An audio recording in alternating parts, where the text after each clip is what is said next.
Salita ng Diyos ang buto na tanim ni Jesucristo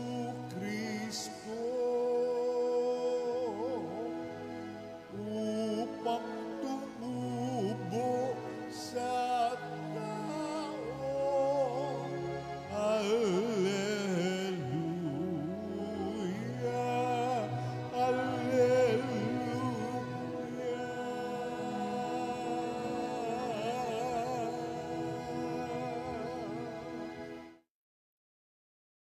Sumainyo ang Panginoon. At sumaiyo rin. Ang mabuting balita ng Panginoon ayon kay San Mateo. Papuri sa iyo, Panginoon.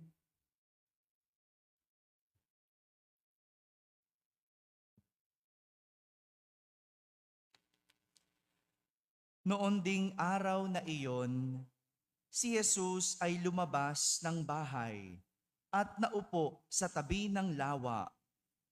Pinagkalimpumpunan siya ng makapal na tao, kaya sumakay siya sa isang bangka at doon naupo.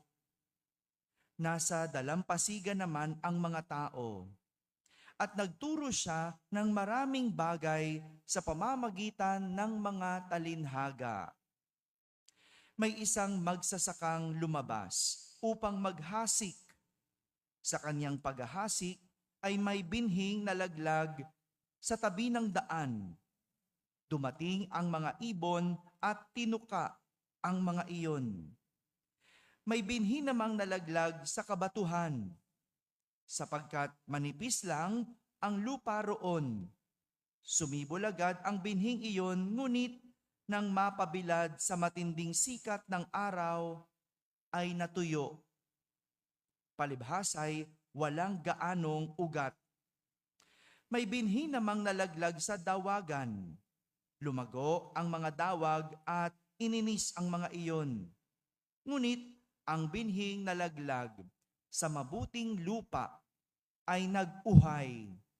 May tig sa 100, may tig 60, at may tig 30 butil ang bawat uhay.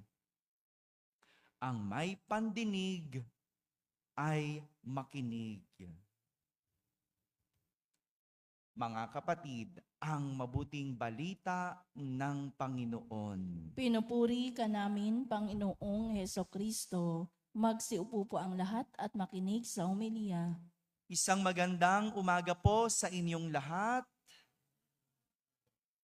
Magandang umaga rin sa mga nasa barangay, sa mga nasa tahanan na nagsisimba via online at sa lahat ng nasa abroad. Kasama po kayo sa aming banal na pagdiriwang dito sa ating parokya. Nais kong simulan ang ating pagdinilay sa isang kwento. Mga bata, makinig kayo ha. Lalo na yung mga bata nandito. Minsan may isang binata ang nagreklamo sa kanyang nanay dahil sa kanilang kahirapan. Ang reklamo niya, napipigilan siya na abutin ang kanyang pangarap dahil sa kanilang kahirapan. Maraming ganyang bata, no? Ayaw pumasok kasi walang pambili ng gamit. Ayaw mag-aral kasi walang pambili ng gadget. Maraming ganyan, no? Itong binata na to, nagrireklamo siya sa kanyang nanay sapagkat para bang ang hirap-hirap abutin ng kanyang pangarap kasi sila ay mahirap. Nakinig ang ina sa reklamo ng anak. Nang matapos dumaing at ibuhos sa ina ang lahat ng reklamo ng anak sa kanilang buhay, inaya ng ina ang kanyang anak na lumabas ng bahay. Pumunta sila sa isang grocery at bumili ang ina ng isang bote ng tubig. Nagbayad ito ng 10 piso. Paglabas ng grocery, mayroong vending machine. Alam niyo ba yung vending machine? Hello. Kita niyo na ba yun? No? May vending machine siyang nakita At naghulog ang ina ng 15 pesos para sa isang bote ng tubig.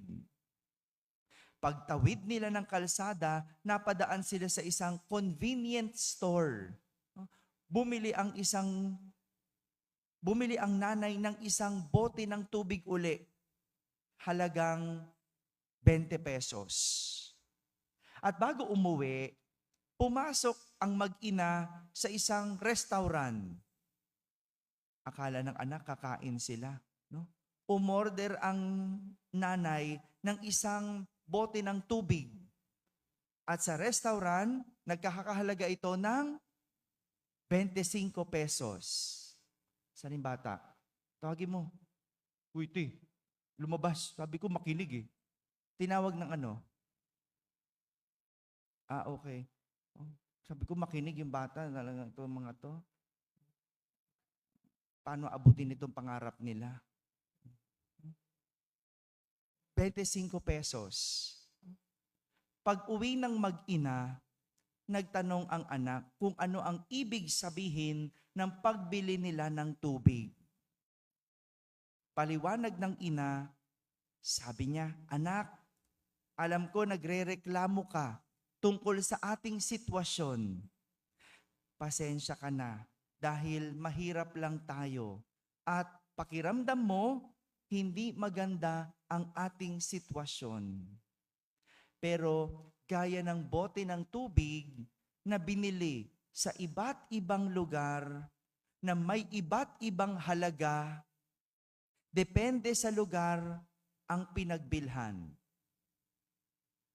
Ganito mo din tinitignan ang ating sitwasyon. Hinahayaan mong diktahan ang iyong halaga base sa iyong sitwasyon o lugar na iyong kinabibilangan. Dahil mahirap tayo, tingin mo, wala kang halaga. Tingin mo, hindi mo maaabot ang iyong pangarap dahil wala tayong halaga. Pero alam mo anak, hindi yun ganun. Gaya ng iba, ikaw ay may halaga. Kahit na iba ang iyong sitwasyon, kahit iba ang lugar na iyong kinalakihan, kaya mong lumago at abutin ang iyong pangarap. Gaya ng bote ng tubig, iba-iba man ang kanyang halaga dahil ibang tao ang tumuturing. Pero sa totoo, pare-parehas lang silang tubig.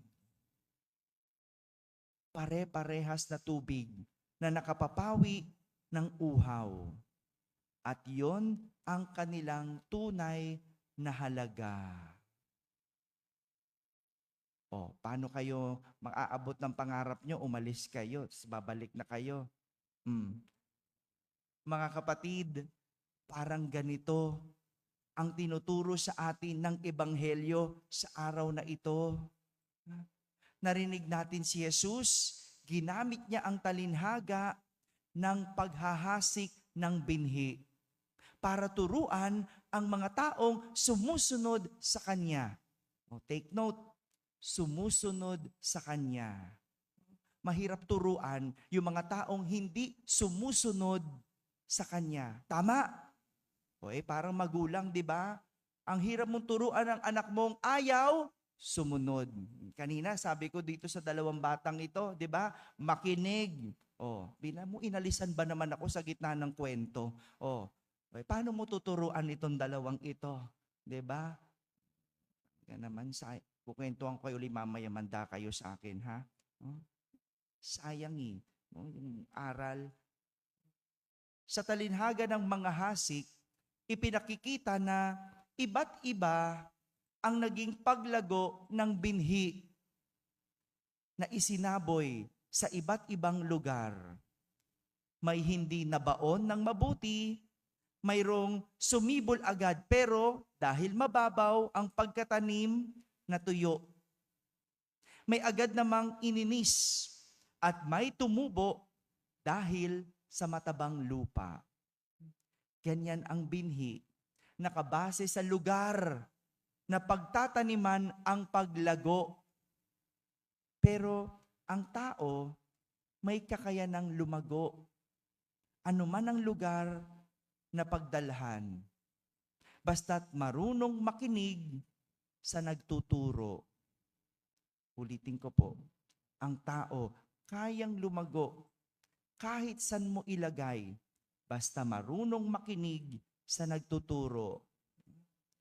Gaya ng paliwanag ni Jesus, ang binhing tinanim sa daan ay hindi tumutubo dahil hindi nakauunawa sa turo. May mga ganyang tao, no? Yung kahit anong sabi mo, no, walang paglago, walang pagbabago. Bakit? Hindi kasi nababaon ang turo. Tama? Oh, pasok sa isang tenga, labas sa kabilang tenga. Ganyan. Oh, hindi lalago yan. No? Kasi pinakinggan lang o narinig lang, hindi pinakinggan. 'Di ba? May ganyang tao, yung paus ka na, no? Hindi pa rin sumusunod, no? Ganyan. May mga binhing talaga, no? Hindi tumutubo dahil hindi nakakaunawa ang tao. Bakit? Matigas ang lupa. Sa madaling salita, matigas yung tao. Matigas ang ulo. Kaya kahit anong sabi mo, kahit anong tanim mo dyan, dahil matigas, walang paglago. Meron namang binhing mabilis tumubo, pero agad namatay. Parang tao na nakinig sa aral, pero hindi tumimo. Merong ganyan, no? Yung isang sabi mo lang, okay, susundin ka. Bukas, wala na. O maya-maya, wala na. No? Balik sa dating gawi. No? Hindi kasi tumitimo. Hindi nababaon. Meron din namang iba, hindi namumunga. Dahil mas abala sa makamundong pagnanasa. No? Yung tinuturuan mo, okay, lumago, pero, tumubo, pero walang paglago. Tumubo lang, pero walang bunga. Hindi magkabunga. No? Pero, merong mga binhi na tumubo dahil mataba ang lupa. Ano ibig sabihin? Nakinig, natuto, isinabuhay ang nakuhang aral. Ganyan tayo. Magkakaiba man tayo ng sitwasyon, magkakaiba man tayo ng lugar, o magkakaiba man tayo ng estado, pero ang totoo, lahat tayo pare-pareho. Dito ka man lumaki, sa Alabang ka man lumaki, taga Makati ka man, o kahit ano pang lugar iyan, tayong lahat ay pare-pareho. May kakayanan at may kapasidad. Biniyayaan at pinagkalooban. Huwag nawa nating hayaan ang ating sitwasyon na pigilan tayong lumago. Huwag nating hayaan ang ating lugar na pinanggalingan, na pigilan tayo sa pag-abot ng ating mga pangarap. At higit sa lahat, huwag nating hayaan ang ating estado ang magdikta ng ating halaga bilang tao. Ang binhi lumalago. Depende sa lugar o sa lupa na pinagtataniman. Pero hindi ka binhi. Tao ka. Ulitin ko, hindi ka binhi. Tao ka. Kaya alam mo kung paano at saan ka lalago. Kung alam mo kung sino ang dapat mong sundan at pakinggan.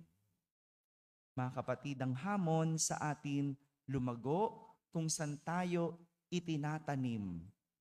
Ang ating paglago ay nasa ating kapasyahan kung gagamitin natin ang binigay sa ating kakayanan. Amen. Amen.